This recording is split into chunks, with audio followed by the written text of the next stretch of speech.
In this city, you don't ask about the smell in the hallway. You don't ask why the rent is $800 for a one-bedroom in a decent neighborhood. You just sign the lease, buy a few cans of air freshener, and mind your own business. I moved into Unit 2C in November.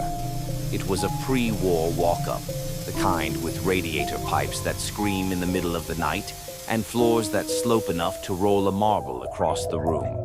It wasn't perfect, but it was mine. The only problem was my neighbor in 2D. He was loud. It wasn't party loud, it was sick loud.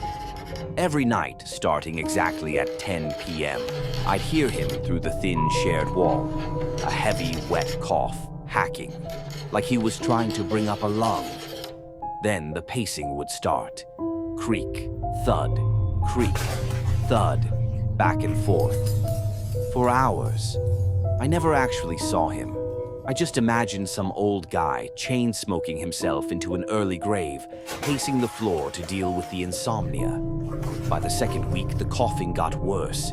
It stopped sounding human and started sounding wet, sloshing, and a smell started seeping through the electrical outlets on that side of the room. It smelled like wet dirt and copper, like a basement that had flooded and dried out a dozen times.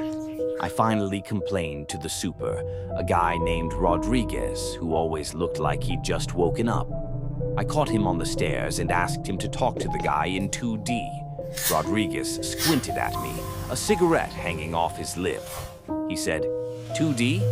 Ain't nobody in 2D, man. Old man Miller died in there last summer.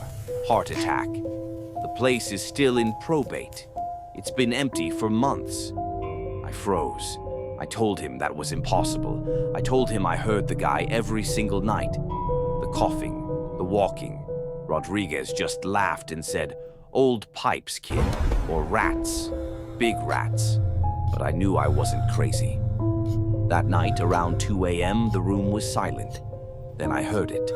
A violent, wet sound from the other side of the wall. It sounded like tearing meat. I had bought a cheap stethoscope online earlier that day.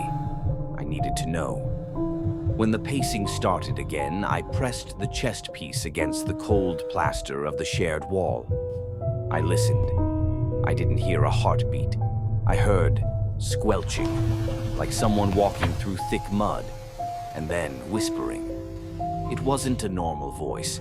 It sounded like air being forced through a blocked pipe. Thirsty. I pulled back, horrified. I looked at the wall, really looked at it. The peeling wallpaper wasn't just peeling.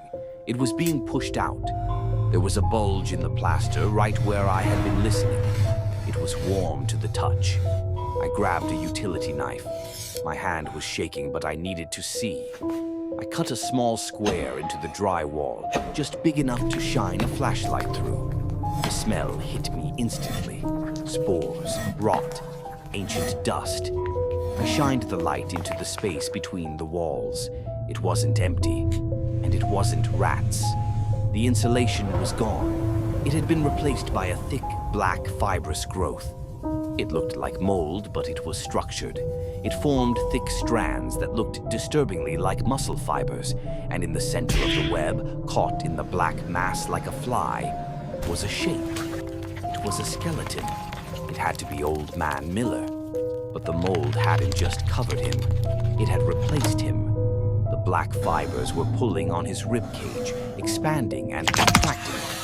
The mold was manually pumping his lungs.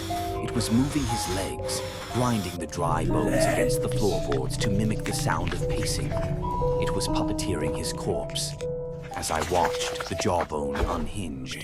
The mold tightened, forcing air through the dry throat to make a sound.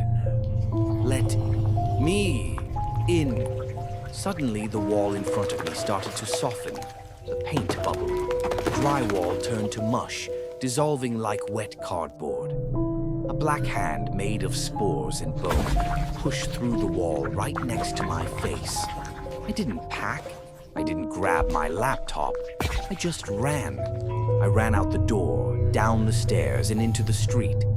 I slept in my car for 3 days. I broke the lease over the phone. I told Rodriguez I got a job out of state. He didn't care. He just said he had a list of people waiting for that unit because the market was so hot. I checked the listing yesterday. The apartment is rented again. Sometimes I wonder about the new guy in 2C. I wonder if he thinks the pipes are just loud. And I wonder how long it will take before the thing in the wall learns to mimic his voice.